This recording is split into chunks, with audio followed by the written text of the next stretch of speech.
예수께서 그들에게 이르시되 항아리에 물을 채우라 하신즉 아귀까지 채우니 이제는 떠서 연회장으로 갖다 주라 하심에 갖다 주었더니 연회장은 물로 된 포도주를 맛보고도 어디서 났는지 알지 못하되 물 떠온 하인들은 알더라.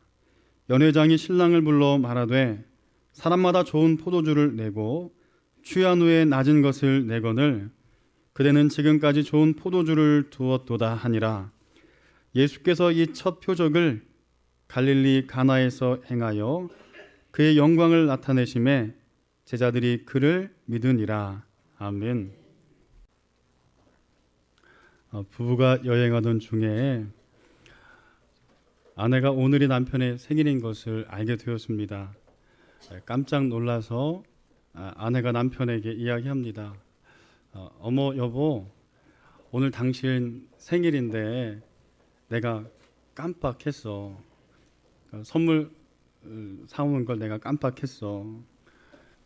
남편이 말합니다. 괜찮아. 당신 하나로 충분해. 나 사랑해주고 나 존중해주고 내 말에 순종해주면 그것으로 충분해. 듣던 아내가 곰곰이 생각하다가 이렇게 말했습니다. 그냥 선물 사올게. 여러분, 순종이 더 이상 미덕이 아닌 시대에 우리가 살아가고 있습니다. 그럼에도 불구하고 성경은 우리에게 순종의 신앙이 가장 중요한 덕목이라고 말씀하고 있습니다. 소개하는 수준을 넘어서 순종하라고 명령하기도 합니다. 오늘 말씀을 듣는 가운데 순종의 중요성을 깊이 깨닫고 삶으로 행하는 이 시간 되시기를 주의 이름으로 축복합니다. 사무엘상 15장에 보면 이와 같은 말씀이 있습니다. 여호와께서 번제와 다른 제사를 그의 목소리를 청종하는 것을 좋아하심같이 좋아하시겠나이까. 순종이 제사보다 낫고 듣는 것이 수량의 기름보다 나으니. 여러분, 순양의 기름은 번제에 사용합니다. 이 기름을 만들려면 갓 태어난 새끼 어린 양을 3년 동안 기르고 그 새끼 양을 잡아서 기름을 내서 사용합니다. 굉장히 까탈스럽고 어렵고 힘든 일이에요. 그런데 말씀에서 뭐라고 하냐면 순종하는 것이 그 제물보다 낫다. 수량의 기름보다 낫다고 말씀하고 있습니다. 토마스 왓슨은 이런 말을 했어요. 하나님께 순종하는 것은 우리의 의무라기보다는 우리의 특권이다. 하나님은 우리에게 유익이 되는 것만 명령하시기 때문이다. 우리가 잘 알고 있는 본 회퍼 목사님, 순종에 관하여서 수백 번의 설교보다 한 번의 순종이 낫다. 그렇습니다. 순종하는 것이 얼마나 큰 유익이 되고 능력이 되는지는 굳이 말하지 않아도 우리가 잘 알고 있습니다. 그 순종에 대한 이야기가 오늘 본문에 나와 있어요. 예수님과 제자들 마리아는 이 잔치에 초청을 받아서 참여하게 되었습니다. 요즘 결혼 예식은 보통 짧은 주례사나 결혼 예배와 함께 식사까지 포함해도 2-3시간이면 끝이 납니다. 주례사가 짧을수록 주례 예배가 짧을수록 신부와 신랑은 은혜 받았다는 말을 합니다. 그런데 과거에 우리가 살던, 그리고 성도님들이 살던 젊은 시절은 달랐지요. 동네 잔치가 있으면 보통 이틀, 3일씩 했습니다. 동네 어머니들은 모여서 부침개를 부치고 그 기름 냄새가 온 동네에 가득했습니다. 남자분들은 돼지를 잡느라 분주하고 아이들은 마치 명절을 맞은 것처럼 신나서 동네를 뛰어다녔지요. 우리네 잔치처럼 이스라엘 잔치도 마찬가지입니다. 보통 약 7일을 결혼 예식의 잔치로 보냅니다. 잔치를 낮에 실컷 하고 먹고 마시고 그리고 맨 마지막 밤에 혼인 예식을 치릅니다. 이 혼인 예식을 치를 때 가장 중요한 음식이 뭘까요? 이스라엘 지역은 척박한 사막 광야 지역이 많습니다. 우리처럼 눈을 돌리면 곳곳에 꽃이 있거나 나무가 있지 않습니다. 찾아가야 나무를 만날 수 있어요. 그러다 보니 어떤 지역보다도 물이 귀하고 그래서 잔치에서 꼭 필요한 것은 포도주입니다. 이렇게 각 지방 잔치를 다녀보면 나오는 음식들이 달라요. 전라도 잔치에는 꼭 뭐가 있어야 되죠? 홍어가 있어요. 경상도에는 뭐가 들어가나요? 홍어요? 문어 숙회가 꼭 들어가죠. 제주도는 몸국이 들어간다고 그래요. 이렇게 모자반이랑 돼지고기 섞어서 죽처럼 만든 몸국이 좀 있어야 되고 충청도는 뭐 별로 먹을 게 없으니까요. 강에서 잡은 올갱이국 정도. 그 외에도 각 지방마다 오징어 순대, 전병, 상어, 머릿고기, 수육, 기타 등등 많이 이런 특색 있는 음식들이 있죠. 이 음식들이 빠지면 안 됩니다. 이스라엘도 마찬가지예요. 잔치의 주인공은 다른 음식보다도 맛있는 포도주입니다. 그런데 참 난감한 상황이 발생했어요. 3절의 말씀에 보면 포도주가 떨어진지라 예수의 어머니가 예수에게 이르되 저들에게 포도주가 없다 하니. 잔치에 뭐가 떨어졌습니까? 포도주가 떨어졌어요. 아마도 포도주 떨어진 것을 걱정하는 예수님의 어머니 마리아의 모습을 보니까 가까운 뭐 동네 사람이든지 아니면 친분이 꽤 깊은 사람인 것 같아요. 걱정되는 마음에 예수님께 마리아가 이야기합니다. 예수여, 포도주가 떨어졌습니다. 한창 흥겨운 잔치에 찬물이 끼얹은 상황이지요. 이 본문의 말씀을 묵상하면서 한편 안타까운 마음이 듭니다. 이 잔치를 떠나서 흥이 깨져가는 잔치처럼 이 땅에 살아가는 한국 교회를 보고 우리들을 보면 한편 가슴 아리하게 돼요. 부흥하던 한국 교회에 그리고 하나님 말씀에 그렇게 순종하고 뜨겁게 기도하던 한국 교회, 믿음으로 살아내던 한국 교회가 점차 잔치에 포도주가 떨어져가는 상황처럼 그렇게 우리 모두가 살아가고 있지는 않나 하고는 스스로를 반성해 보게 됩니다. 2019년 주요 사회 현안에 대한 기독교 인식조사를 한 적이 있습니다. 약 1000명이 대답을 했어요. 돈 벌기 위한 행동이 성경 혹은 교회의 가르침과 충돌할 경우 무엇을 택할 것인가? 감사하게도 30%가 나는 이익을 포기하고 신앙을 택하겠습니다 라는 대답을 했어요. 그런데 36%는 나는 이익을 택하겠습니다. 33%는 나는 잘 모르겠어요. 어찌 보면 잘 모르겠다고 하는 분은 나는 이익을 택하겠습니다라고 말할 가능성이 훨씬 많은 분들이지요.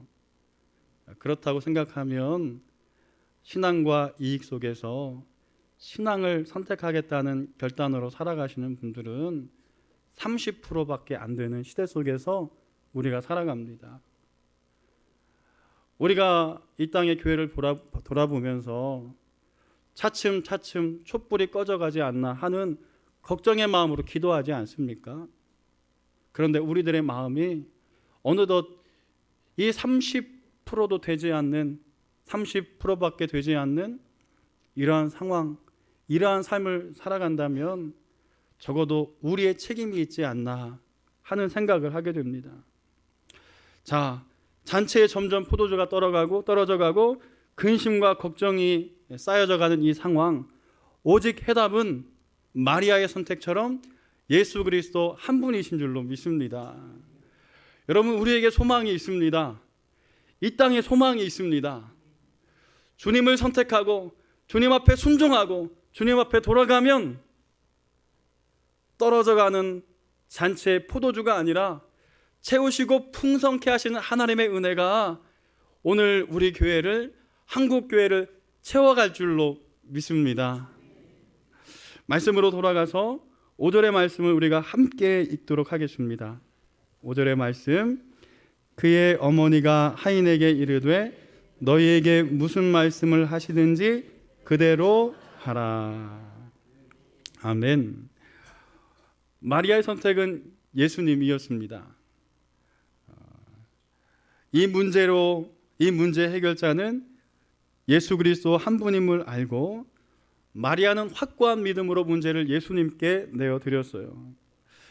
예수님께서 7절에 말씀하십니다.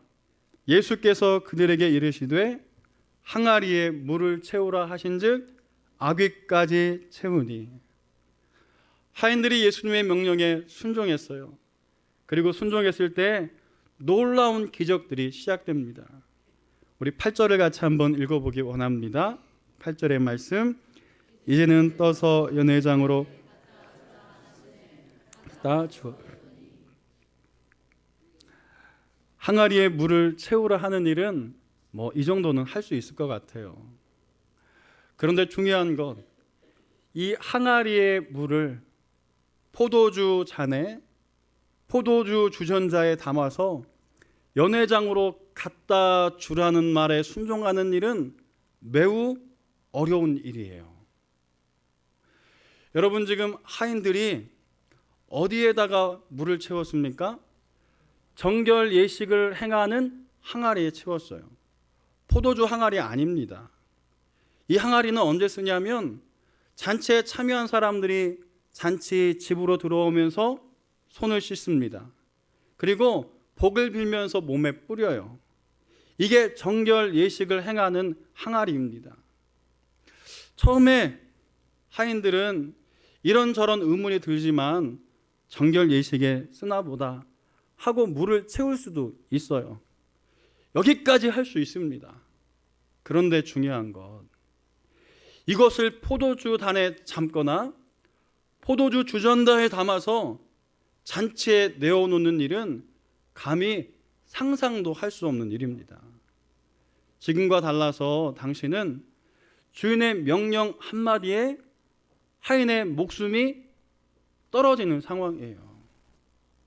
그런데 그들이 예수님의 말씀대로 포도주 잔에 담아서 연회를 주관하는 연회장에게 이것을 내어주었어요. 그리고 잔치에 이것을 풀어놓았어요. 그러자 어떤 일이 생겼는가? 10절의 말씀을 봅니다. 말하되 사람마다 먼저 좋은 포도주를 내고 취한 후에 낮은 것을 내거늘 그대는 지금까지 좋은 포도주를 두었도다 하니라. 할렐루야. 여러분, 보통의 경우 처음에는 좋은 음식 내어놓다가 먹을 만큼 먹고 취할 만큼 취하면 보편적으로 좀 부족한 것들을 내어놓기 마련이지요. 그런데 이 포도주를 마신 주인공들이 깜짝 놀랐어요. 그리고는 이와 같이 말합니다. 먼저 좋은 포도주를 내고 취한 후에 나쁜 것을 내는데 그대는 어찌하여서 좋은 포도주를 뒤에 내는가? 상식과는 역정되는 상황이 펼쳐지고 말았지요. 사랑하는 성도 여러분, 이 포도주의 귀한 역사가 우리 모든 가정과 성도들의 삶이 가득하시기를 소망합니다. 물이 변하여 포도주가 된 것처럼 오늘 고통의 자리가 변하여 기쁨의 자리가 되기를 소망하고, 눈물의 자리가 변하여서 환호성과 감사의 자리가 되기를 주의 이름으로 축복합니다. 그러기 위해서 필요한 게 무엇일까요? 오늘 주님께서는 무엇을 우리에게 요구하고 계십니까? 우리 모두가 주님 말씀하시면 순종하는 귀한 마음이 다 있기를 주의 이름으로 축복합니다. 그런데 우리는 왜 순종하지 못할까요? 첫 번째는요, 바쁘기 때문에 순종하지 못합니다. 두 번째는 힘들기 때문이지요. 세 번째는 뭘까요? 내 생각과 내 마음으로, 내 이성으로 이해되지 않기 때문에 순종하지 못하는 겁니다. 그런데 오늘 본문에 물을 앓은 종들, 과연 순종한 이 종들은 과연 어땠을까요? 잔치가 한창 무르익으면 뭐 해야 되나요? 부침개도 부쳐야 되고, 뭐 수육도 삶아야 되고, 음식도 내고, 손님 오면 손님도 맞아야 됩니다. 종들이 해야 할 일이 얼마나 많았겠어요. 바쁘고 바쁜 중에 그들은 예수님의 말씀에 순종한 줄로 믿습니다. 여러분, 바쁘지 않아요. 때론 바쁨이 인생의 변명이 될 수 있습니다. 오늘 삶의 분주함들을 내려놓고 이와 같은 주님 앞에서의 순종이 우리들 가운데 있어야겠어요. 두 번째로 종들은요, 힘듦에도 불구하고 순종합니다. 여러분, 말씀을 볼까요? 7절에 보면요, 물을 채우라 말씀하시니 어디까지 채우나 보세요. 아구까지 채운다고 말씀이 나와 있어요. 여러분, 불순종하는 종들은요, 한두 번 채우고 말 거예요. 한 절반쯤 채우고 이 정도면 됐지 하고 생각할 수 있습니다. 왜요? 힘드니까요. 그런데 이들은 어디까지 채웠다고요? 아구까지 채웠어요. 넘칠라 말라 할 때까지 정말 순종하고 마음을 다하여 수고하면서 이 일을 한 거예요. 여러분, 순종이라는 것은 이와 같이 하는 것입니다. 조금 하고 많은 것 순종 아니에요. 그것을 통하여 기적과 역사가 일어나긴 힘듭니다. 주님께서 요구하시는 것은요, 99%의 순종이 아니라 100%의 순종인 줄로 믿습니다. 예수께서 100%의 순종을 하셨어요.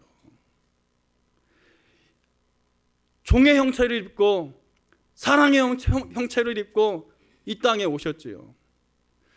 그리고 우리와 함께 살아내 주셨고 공생의 기간을 지났습니다.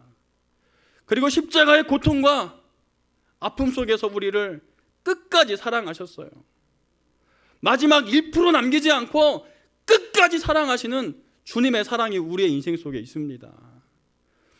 하나님의 말씀에 끝까지 순종하시고 그 순종을 통하여 우리 안에 구원을 이루신 줄로 믿습니다. 이처럼 우리 모두 다 99%가 아니라 남겨진 1%까지 합쳐서 100%의 순종이 인생에 있기를 주의 이름으로 축복합니다. 더불어서 이 종들은요, 그들의 상식과 이성과 경험과 처한 상황을 뛰어넘는 순종이 그들의 삶에 있었습니다. 조금 전에도 말씀드렸지만 정결 예식을 행하는 그 항아리, 손 씻는 항아리에 물을 퍼서 잔치상에 내어놓는다는 것은 어찌 보면요, 그들의 생각을 뛰어넘는 일이에요. 목숨을 바치는 일과도 같습니다. 그럼에도 불구하고 예수께서 말씀하시니 순종하였어요. 오늘 예배하는 우리 모두는 어떤가요? 내 생각으로 계산하고 있지는 않습니까? 이 정도면 됐다고 스스로 자족하고 있지는 않습니까? 아무리 생각해도 나는 이것만은 할 수 없습니다 하고 99%의 순종으로 만족하고 있지는 않습니까? 오늘 우리 모두 할 수만 있다면, 아니 힘을 다하여서 이 종들처럼 100%의 순종으로 나아가는 우리 모두가 되기를 주의 이름으로 축원합니다. 한번 따라했으면 좋겠습니다. 순종은 축복의 통로입니다. 여러분 믿습니까? 네. 순종할 때 이 종들에게는 어떤 은혜가 있을까요? 오늘 100%의 순종을 하는 우리에게는 어떤 은혜가 우리 삶에 함께 할까요? 이제 말씀을 마치면서 세 가지로 정리해 보고자 해요. 첫 번째는 이것입니다. 하나님의 동역자로 사는 축복을 누려요. 여기 보세요. 물이 포도주로 변하는 신기한 이 놀라운 기적의 자리에서 가장 감격할 사람은 누굴까요? 예수님의 말씀에 그냥 그저 믿음으로 순종했던 종들 아니겠습니까? 지난주 함께 말씀을 나눴던 것처럼 오병이어의 기적이 펼쳐지는 그 자리에서 가장 기뻐한 사람은 누굴까요? 어린아이 아닐까요? 나사로를 예수님께서 나오라 살릴 때 그들에게 명령하기를 동네 사람들에게 돌을 옮겨라 막 말씀하세요. 나사로가 걸어 나자 뭐라고 또 명령하시면 그를 풀어 주어라라고 말씀하세요. 이 현장에서 가장 기쁘고 즐거웠던 사람은 누굴까요? 여러분이 돌을 옮긴 사람 아닐까요? 나사로를 풀어 주었던 그 사람들 아닐까요? 오늘 이 축제 현장에서 기적의 현장에서 가장 기뻐하는 이들 중에 한 명은 바로 종들이었을 것입니다.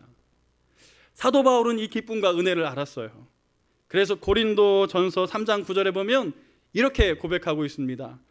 우리는 하나님의 동역자들이다. 여러분들을 동역자로 부르셨어요. 기적의 현장에 순종의 종으로 부르셨습니다. 순종하면 여러분들은 지금부터 주님의 동역자인 줄로 믿습니다. 두 번째는 무엇이냐면 신앙의 비밀을 간직한 자로 살아가는 은혜가 있습니다. 골로새서 2장 2절에 보면 이는 그들로 마음의 위안을 받고 사랑 안에서 연합하여 확실한 이해의 모든 풍성함과 하나님의 비밀인 그리스도를 깨닫게 하려 함이니. 여러분 9절 말씀을 제가 한번 읽어드리면 연회장은 물로 된 포도주를 맛보고도 여기서부터가 중요해요. 어디서 났는지 알지 못하되. 알았다고요? 몰랐다고요? 몰랐어요. 자, 그런데 물 떠온 하인들은 뭐라고요? 알더라. 누구나 알아요. 하인들은 알아요. 이 놀라운 기적의 비밀을 하인들은 아는 거예요. 하인들이 뭐 했어요? 순종할 때. 사랑하는 성도 여러분, 주님 앞에 순종하시기를 바랍니다.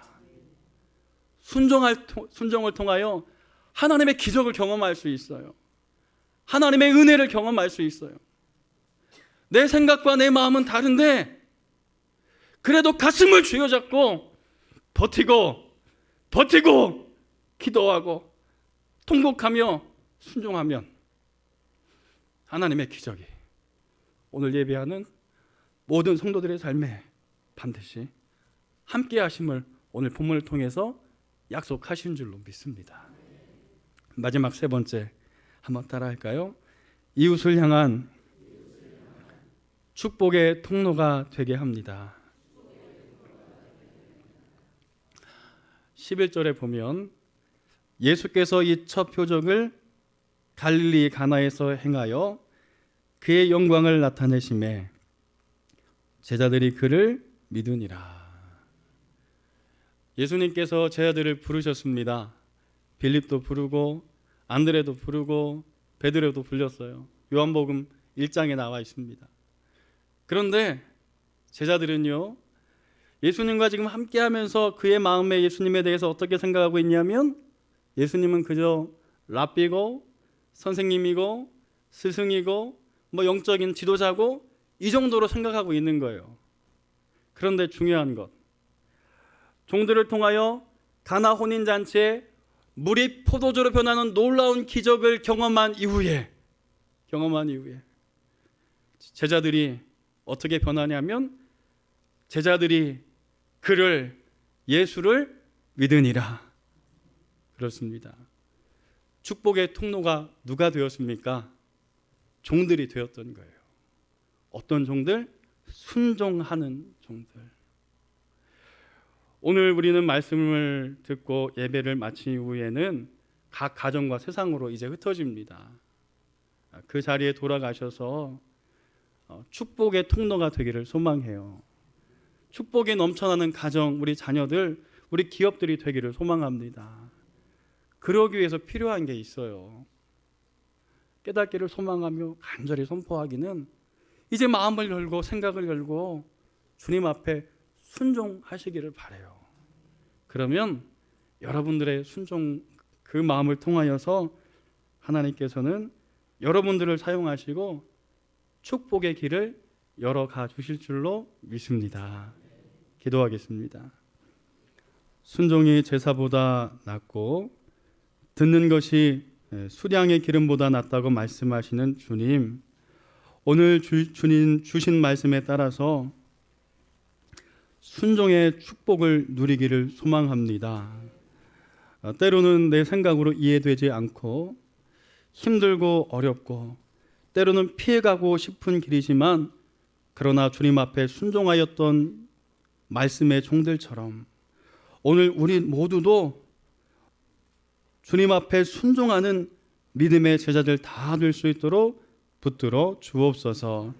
예수님의 이름으로 기도드립니다. 주 예수 그리스도의 은혜와 그 크신 하나님의 사랑하심과 오늘도 우리와 동행하시는 성령의 교통하심이 순종의 길을 가기를 다짐하는 온 성도들, 그 자녀들, 그리고 나라와 민족과 열방 위에, 그리고 특별히 이번 입시를 앞에 두고 있는 우리 자녀들 위해 영원히 함께 하시기를 간절히 축원하옵나이다. 아멘.